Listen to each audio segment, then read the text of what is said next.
Welcome to the chapter number second. We have finished the chapter number first. In the last lecture, we have to solve the up to the 1 point exercise 1.6. Now, today the next chapter is we will start the next chapter, that is relation and function. तो relation और function में हम बात करेंगे कि ये होते क्या हैं और इनको कैसे हमें कि ये सेट से किस तरीके से रिलेटेड है. First of all I want to discuss with you the Cartesian product of the two sets. ये चैप्टर के अंदर है रिलेशन और फंक्शन. रिलेशन फंक्शन पढ़ने से पहले हमें कार्टेशियन प्रोडक्ट पढ़ना पड़ेगा टू सेट्स का. वो क्या होता है देखिए, बहुत इजी. लेट मैं एक एग्जांपल ले रहा हूं. लेट मेरे पास एक कोई सेट है जिसके अंदर दो एलिमेंट है 1 2. फिर अनदर सेट है बी जिसके अंदर एलिमेंट है 3 4. अब मुझे इन दोनों का कार्टेशियन प्रोडक्ट करना है. तो कार्टेशियन प्रोडक्ट जो अपन कर रहे हैं, देखिए Cartesian product of two sets है ना, उसमें हमें एक ए और बी का कार्टेशियन प्रोडक्ट है तो उसको लिखेंगे ए क्रॉस बी से. That means Cartesian product of this sets. और ए क्रॉस बी के अंदर क्या आएगा, ऑर्डर्ड पेयर आएंगे. अब ऑर्डर्ड पेयर आप कहाँ पढ़ चुके हैं, आप पढ़ चुके हैं कोऑर्डिनेट ज्योमेट्री में क्लास 9 10th में. जैसा आप जानते हो कि 2 3 represent basic represent this point represent this numbers represent a point in the x y plane. तो इस तरीके से हमारे ऑर्डर्ड पेयर बनेंगे, बहुत सारे बनेंगे. वो कैसे बनेंगे ये देखिए. ऑर्डर्ड पेयर का क्या होगा कि हम बेसिकली, अगर मैं थोड़ा सा आपको ग्राफ से डिनोट करना चाहूँ तो यहाँ मान लीजिए कि ये आपका 1 हो गया, ये आपका 2 हो गया, यहाँ 1 हो गया और यहाँ क्या हो गया 2 हो गया. जब हम एक्स वाई प्लेन की बात करेंगे तो एक्स वाई प्लेन में हम क्या करेंगे कि अगर इन बेसिकली इन पॉइंट्स को मिला देते हैं तो ये एक पॉइंट यहाँ बनेगा, फिर आगे जाके इन दोनों को मिला देंगे, ये बनेगा, फिर एक पॉइंट आपका यहाँ बन रहा है, फिर इन दोनों को आगे बढ़ने पर ये यहाँ आपका एक पॉइंट मिल जाएगा. इस पॉइंट P, इसको Q, इसको R, इसको R एस दे सकते हैं. ये P के कोऑर्डिनेट क्या हो जाएंगे 1 1, ये इसके क्या हो जाएंगे 1 2, इसके कोऑर्डिनेट हो जाएंगे 2 1. पहले एक्स वाला आएगा, दूसरा R जो हम बात करेंगे इसके अंदर जो होगा वो 2 और 2 हो जाएगा. तो basically this coordinate this point, अपन इनको कोऑर्डिनेट जो बात करेंगे तो ये आपका ये जो कोऑर्डिनेट है Q के, P के, एस के और R के, इनको हम बोलते हैं ऑर्डर्ड पेयर. क्या बोलते हैं इनको, ऑर्डर्ड पेयर.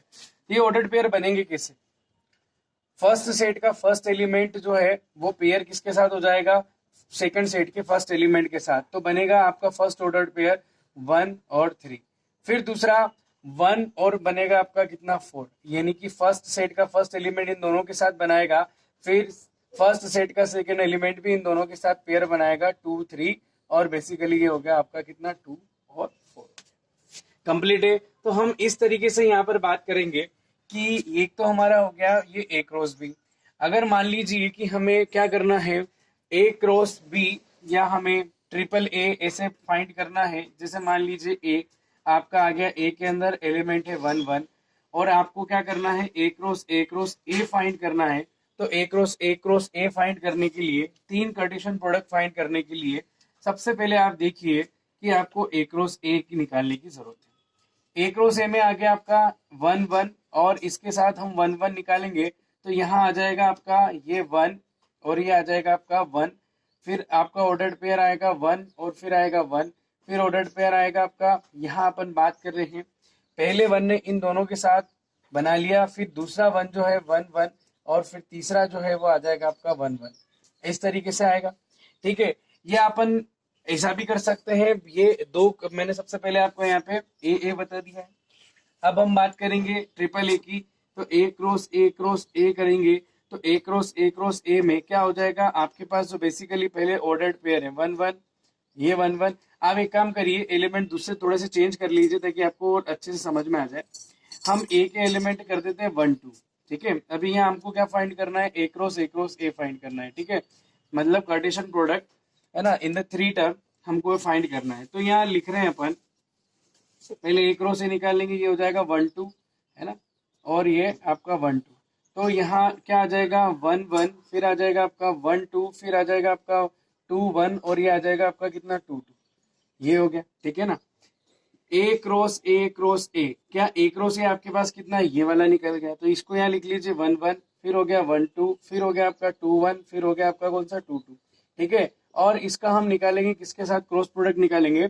तो ये हो जाएगा आपका फिर ए जो आ जाएगा आपका 1 और 2। अब यहाँ समझने की बात है कि हर एक ऑर्डर्ड पेयर इसको अपने अंदर क्या कर लेगा, शामिल कर लेगा। तो चारों ऑर्डर्ड के पेयर के साथ ये 1 कैसे इंक्लूड होगा, ये देखिए, ये 1 1 और ये हो जाएगा आपका 1, फिर आ जाएगा आपका 1 2 1, फिर आ जाएगा आपका 1 2 1 2 1 1, फिर आ जाएगा 2 2 और ये हो जाएगा 1। ये तो चारों ऑर्डर इन ऑर्डर्ड पेयर ने क्या कर लिया है, इसके साथ अपना 3 डायमेंशनल वाला एक कोऑर्डिनेट ऑर्डर पेयर बना लिया है, ठीक है। इसके बाद अपन बात करेंगे हर एक फिर किससे बनाएगा, 2 से। तो ये आ जाएगा 1 1 2, फिर आ जाएगा आपका 1 2 और 2, और फिर आ जाएगा 2 1 2, फिर आ जाएगा आपका 2 2 और ये हो जाएगा 2 हो जाएगा, ठीक है, क्लियर है। तो इस तरीके से आपका जो है यहाँ पर क्या बन जाएगा, ये triple A cross A find हो जाएगा। आई होप कि आपको ये थोड़ी सी प्रोसीजर जो है वो समझ में आ गई है कि हमको कार्टेशियन प्रोडक्ट कैसे निकालना है, 2 सेट का, 3 सेट का, ठीक है। अब इसके अपन आगे बढ़ते हैं। देखिए अभी देखिए हमारे पास कुछ रिमार्क्स में इस चैप्टर के लिए जो अभी अपने पढ़ा है, कार्टेशियन प्रोडक्ट ऑफ 2 सेट्स और द ऑर्डर्ड पेयर और द ऑर्डर्ड ट्रिपलेट्स, उनके लिए हमारे पास कुछ पॉइंट्स है जो कि हमें याद रखने हैं।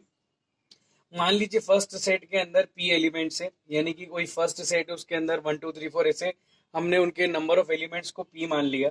सेट बी में टोटल क्यू एलिमेंट्स है, मतलब उसके अंदर 3 4 कुछ भी हो सकते हैं। तो ए क्रॉस बी में कितने एलिमेंट आएंगे, तो दोनों का प्रोडक्ट कर दें। मतलब मान लीजिए कि सेट ए में 3 एलिमेंट्स है, सेट बी में कितने एलिमेंट है, 4 एलिमेंट है। तो एन ए क्रॉस बी में कितने होंगे, तो दोनों नंबर का क्या हो जाएगा, प्रोडक्ट, यानी कि ए क्रॉस बी में ऑर्डर्ड पेयर कितने बनेंगे, 12 बनेंगे। बहुत सिंपल है ना। फिर अगला हम यहाँ बात करते हैं, 2 ordered pairs are equal only if and only if their corresponding first and second elements are equal. यानी कि मान लीजिए एक ऑर्डर्ड पेयर x1 है, एक x1 y1 है, एक ऑर्डर्ड पेयर है x2 y2 है। ये दोनों अगर इक्वल हैं तो ये तभी हो सकता है जब x1 x2 के इक्वल हो और y1 किसके इक्वल हो, y2 के इक्वल हो। ये भी बहुत सिंपल है। तीसरा कि जब हम किसी सेट का ट्रिपल प्रोडक्ट करते हैं, कार्टेशियन प्रोडक्ट निकालते हैं ए क्रॉस ए, तो हमको यहाँ जो ये ऑर्डर्ड पेयर मिलता है जिसके अंदर 3 डिजिट हमको मिल रहे हैं, 3 कोऑर्डिनेट नंबर मिल रहे हैं। तो यहाँ पर ये जो आपका कोऑर्डिनेट नंबर है इसको हम क्या बोलते हैं, ऑर्डर्ड ट्रिपलेट बोलते हैं, ठीक है। ये कुछ 3 बेसिक पॉइंट है जो आपको याद रखना है, नोट करना है। एक्सरसाइज 2.1 का फर्स्ट क्वेश्चन, उसमें गिवन है, ये आपको एक इक्वेशन दे रखी है और इसको हमको एक्स और वाई फाइंड करना है। बहुत सिंपल है, 2 ऑर्डर्ड पेयर यहाँ पर दिए, एक एलएचएस में एक आरएचएस में, ये दोनों इक्वल है। अगर ये इक्वल है तो इसका मतलब ये हो जाएगा then first will be equal to the first, x/3 + 1 equal to हो जाएगा 5/3, that is x/3 is equal to 5/3 minus 1, that is x/3 cross multiply 3 1 जा 3, 5 - 3/3, x/3 इक्वल टू हो जाएगा 2/3, 3 से 3 कैंसिल, x इक्वल टू हो जाएगा 2। दूसरा हम यहाँ कह सकते हैं y - 2/3 इक्वल टू हो जाएगा 1/3, y इक्वल टू 1/3 प्लस हो जाएगा 2/3 और y इक्वल टू हो जाएगा आपका 3/3, दैट इज इक्वल टू 1। तो y इज इक्वल टू 1, ये हमारे x और किसकी वैल्यू हो गई, y की वैल्यू हो गई। बहुत सिंपल है। फर्स्ट को हमने क्या करा, ये फर्स्ट ऑर्डर पेयर जो है इसको फर्स्ट के इक्वल लिख लिया, सेकंड को सेकंड के इक्वल, और एज इट इज अपन ने क्या कर दिया, सॉल्व कर दिया। अगला क्वेश्चन हम बात करेंगे यहाँ पर क्वेश्चन नंबर 2 की। ये देखिए सबसे पहले हमारे पास क्वेश्चन नंबर अब आया है 2, गिवन ए के एलिमेंट दिए हैं, कि लिखा है क्वेश्चन में कि ए के अंदर 3 एलिमेंट है, जबकि बी दिया है उसके अंदर क्या है 3 4 5, 3 एलिमेंट है, उसने सेट दे रखा है, मतलब एन बी हो गया आपका 3 एलिमेंट है। तो इनके ए क्रॉस बी में कितने ऑर्डर्ड पेयर होंगे ये हमको फाइंड करना है। तो हम लिख सकते हैं, सिंस हम जानते हैं n A cross B is equal to n A into कितना एन बी, यानी कि यहाँ पर क्या आ जाएगा आपका ए के अंदर कितने एलिमेंट है 3, बी के अंदर भी 3 हो गए, टोटल हमारे पास जो आंसर आएगा वो आ जाएगा 9। बात ये हो गया हमारा आंसर। अगला बात करते हैं हम क्वेश्चन नंबर 3 की। जी दिया हुआ है, एच दिया हुआ है, क्या फाइंड करना है, जी क्रॉस एच और एच क्रॉस जी, यानी कि जी और एच का कार्टेशियन प्रोडक्ट। तो आपको मालूम है कि जी का हर एक एलिमेंट एच के साथ क्या बनाएगा, ऑर्डर्ड पेयर। तो यहाँ आ जाएगा 7 5, 7 बनाएगा 5 से, फिर 7 बनाएगा 4 से, फिर आ जाएगा 7 और 2, इसी तरीके से 8 5 ये आ जाएगा, फिर 8 4 और आपका लास्ट आ जाएगा 8 2, ठीक। इस तरीके से ये हमारे पास जो है ये बन जाएंगे। यहाँ पे लास्ट जो हमारा होगा 8 और 2, ये 8 2, ठीक है। इस तरीके से हमारे पास ये जी क्रॉस एच। अब हमको बनाना है एच क्रॉस जी। तो एच का हर एक एलिमेंट क्या करेगा, जी के साथ बनाएगा। पहले एच वाले, तो एच वाले कौन, 5, 7, फिर आ जाएगा 5 और ये आ जाएगा 8, फिर आ जाएगा 4 7, फिर आ जाएगा 4 और 8, फिर आएगा आपका 2 7 और 2 और 8 आ जाएगा। तो इस तरीके से ये यहाँ पर जी क्रॉस एच भी हमने क्या कर लिया, फाइंड कर लिया। तो ये हमारा हो गया जी क्रॉस एच और एच क्रॉस जी हो गया। अब हम यहाँ बात करेंगे कि पी पी हमारे पास एक सेट है। हमको यहाँ पर क्वेश्चन नंबर 4 में इनके लिए ट्रू और फॉल्स बताना है स्टेटमेंट के लिए, कि इनमें से कौन सा गिवन स्टेटमेंट जो है वो ट्रू है या फॉल्स है। यहाँ एम और n. If the statement is false rewrite the given statement correctly. हम फर्स्ट की बात करते हैं। फर्स्ट जो है वो पी दिया है हमारा, जिसके अंदर ऑर्डर्ड पेयर एम एन है, साथ में उसने बता रखा है इसमें जो पी क्यू हमारा है, पी क्रॉस क्यू में उसने एलिमेंट दिए हैं, ऑर्डर्ड पेयर दिए हैं उसने एम एन और एन एम दिए हैं, एन एम दिए। सबसे पहले अपन बात करेंगे यहाँ पर पी और क्यू की। पी और क्यू हमारे पास यहाँ आ गया है, ये एन और एम हो गया। हम जानते हैं कि जब पी का क्यू से क्या होगा, तो क्रॉस हम कार्टेशियन प्रोडक्ट निकालेंगे तो आ जाएगा आपका एम एन, फिर आएगा आपका एम एम, फिर आ जाएगा आपका कौन सा, एन एन, और क्या आ जाएगा आपका एन एम। यानी कि यहाँ पर जो आपका दिया गया था स्टेटमेंट वो गलत था और उसका करेक्ट स्टेटमेंट क्या आ गया, ये वाला आंसर आ गया। तो इसके बाद हम लिखेंगे, ये लिखा हमने, फिर ये लिखा the given Cartesian product the given statement are wrong, the correct statement of P cross Q A will be, it contains the ordered pair m n n m m m n n और n m आ जाएगा आपका, ठीक है। फिर हम बात करेंगे यहाँ पर सेकंड वाले की। सेकंड वाले का मैं आपको एक एग्जांपल ले लेता हूँ। If A and B are non empty set, मान लीजिए कि ए और बी नॉन एम्प्टी सेट हैं, तो नॉन एम्प्टी सेट का मतलब ये हो गया कि उनके अंदर कोई ना कोई एलिमेंट होगा, है ना। और ए क्रॉस बी भी अगर नॉन एम्प्टी है तो ए क्रॉस बी भी नॉन एम्प्टी होगा और ऑर्डर्ड पेयर उसके अंदर एक्स वाई फॉर्म में जाएगा, such that x belongs to and y belongs to B. Yes the given statement is correct, the given statement is correct. ये करेक्ट स्टेटमेंट है। इसके लिए मैं आपको एक एग्जांपल ले, मान लीजिए कि ए के अंदर एलिमेंट है आपके 1 2, बी के अंदर आपके एलिमेंट है 3 4, तो आपका जो ए क्रॉस बी बनेगा, जैसे कि ये दोनों नॉन एम्प्टी है, फॉर एग्जाम्पल ये दोनों नॉन एम्प्टी है, मतलब एम्प्टी नहीं है। ए क्रॉस बी में क्या आ जाएगा 1 3, फिर आएगा आपका 1 4, फिर क्या आएगा आपका 2 3 और क्या आ जाएगा आपका 2 4। ये नॉन एम्प्टी हो गया, नॉन एम्प्टी है ना स्टेटमेंट। अब यहाँ अपन बात करेंगे ए क्रॉस बी जो है 1 3 1 4 2 3 2 4 बन गया, ये आपका क्या आ गया, नॉन एम्प्टी है। लेकिन इसका हर एक फर्स्ट एलिमेंट जो है वो ये सब एक्स वाई के फॉर्म में है। कौन से फॉर्म में, एक्स वाई के फॉर्म में, ठीक है। लेकिन इसका हर एक फर्स्ट एलिमेंट जो है वो किसका एलिमेंट है, सेट ए का। तो उसने यही बात करी कि जहां पर एक्स क्या होगा, हर एक एक्स जो है वो ए का एलिमेंट होगा, यानी फर्स्ट एलिमेंट ए का होगा, और सेकंड एलिमेंट हर एक वाई पीछे आने वाला किसका होगा, सेट बी का एलिमेंट होगा। तो इसके अकॉर्डिंग उसने क्या कहा है, बिल्कुल सही कहा है कि फर्स्ट एलिमेंट जितने भी है सब एक्स वाले हैं, क्योंकि एक्स सभी कहाँ से बिलोंग कर रहे हैं, ए से बिलोंग कर रहे हैं। सेकंड वाले सब वाई फॉर्म के हैं, क्योंकि सारे कहाँ से बिलोंग कर रहे हैं, सेट सेकंड से बिलोंग कर रहे हैं। तो आपको इसके लिए इतना सा लिखना है, yes the given statement is correct, है ना, कि दिया गया स्टेटमेंट क्या है, करेक्ट स्टेटमेंट है।